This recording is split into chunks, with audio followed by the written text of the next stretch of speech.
अब बात करेंगे अगले क्वेश्चन की तरफ। क्या सीएमएस ईडी वाले झोला छाप डॉक्टर कहलाते हैं? अब इस तरह का क्वेश्चंस जो पूछा जाता है, तो देखिए ये अपने आप में एक काफी पेनफुल वर्ड्स है, झोला छाप डॉक्टर। आप किसी व्यक्ति को, जो बंदा 2 साल तक उसने ट्रेनिंग किया, 2 साल तक उसने पढ़ाई किया, आप उसे झोला छाप नहीं कह सकते। और इसी पर जैसे अगर आप झोला छाप कहते हैं तो एक मानहानि करते हैं, और इंडिया में ऐसे व्यक्ति पर मानहानि का केस दायर किया जा सकता है। ऐसे 2 से 3 घटनाएं सामने आई कि झोला छाप कहने पर उनको सजा भी मिली और मानहानि का मुकदमा भी हुआ। तो किसी भी एक्सपर्ट को आप इस तरह के शब्दों का इस्तेमाल नहीं कर सकते, लीगली बिल्कुल नहीं कर सकते। ऐसा संविधान आपको राइट देता है, ऐसा आपको लीगल एक्ट जो है किसी को टंड करना, ये सब तमाम तरह की चीजें जो लीगली हैं वो अधिकार आपको देते हैं। तो कोई भी सीएमएस ईडी वाला, पहली बात तो वो अनट्रेंड नहीं है, और जो व्यक्ति अनट्रेंड नहीं है उसे आप झोला छाप नहीं कर सकते।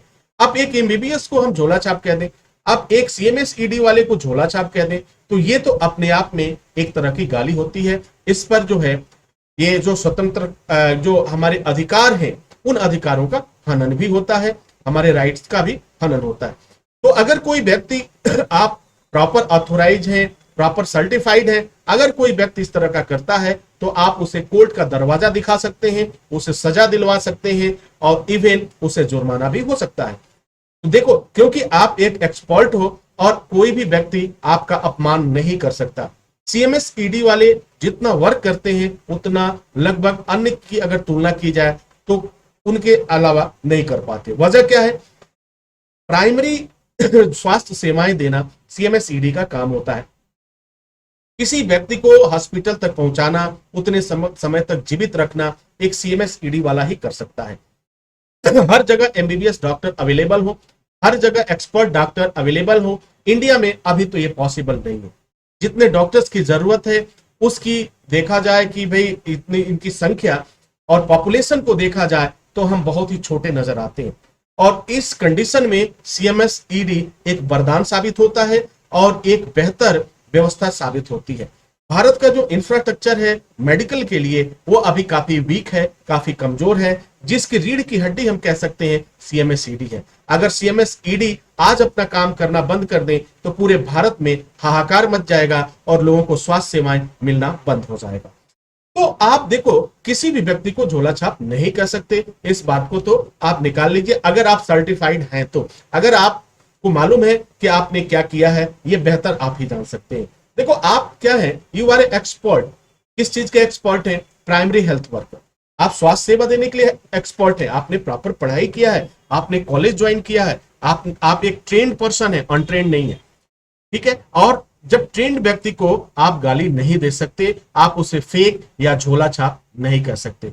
और दूसरी बात, डॉक्टर शब्द जो लगाना है, डॉक्टर तो लीगली अगर हम बात करें तो एमबीबीएस की डिग्री जिसे मिलती है वो भी जो है वह लीगल नहीं है, क्योंकि डॉक्टर शब्द लगाने का जो राइट है वो सिर्फ पीएचडी को है, और पीएचडी के अलावा कोई भी डॉक्टर शब्द नहीं लगा सकता है। इस आधार पर अगर हम देखें तो हम ये भी कह सकते हैं कि जिसने एमबीबीएस किया, बीडीएस किया, वह भी लीगली वह डॉक्टर शब्द नहीं लगा सकता, बट लगाते हैं क्योंकि उनका प्रोफेशन, उनका नेचर इस बात की इजाजत देता है। अब देखो, कुछ बातों को और भी आप देख लीजिए। सीएमओ का एनओसी मिल गया, उन्होंने लीगली एस कहा, और आप उनकी सुपरविजन में प्रैक्टिस कर रहे हैं, आप उनकी सुपरविजन में आप अपनी स्वास्थ्य सेवाएं दे रहे हैं, तो फिर प्रॉब्लम कहां है? आपको कोई प्रॉब्लम्स नहीं है। तो आपको झोला छाप कहने वाले व्यक्ति को बस बड़े ही मजबूती के साथ, अगर कोई व्यक्ति इस तरह की बात करता है तो निश्चित रूप से आपको उसे कोर्ट का दरवाजा दिखाना चाहिए और जेल का दरवाजा खोल देना चाहिए। तो डियर स्टूडेंट, आई होप कि आप ये सारे क्वेश्चन समझ पा रहे होंगे और सब चीज जान पा रहे होंगे। सीएमएस ईडी को कोई भी फेक हेल्थ केयर नहीं कह सकता, हेल्थ केयर प्रोवाइडर नहीं कह सकता, उसे कोई फेक डॉक्टर नहीं कह सकता।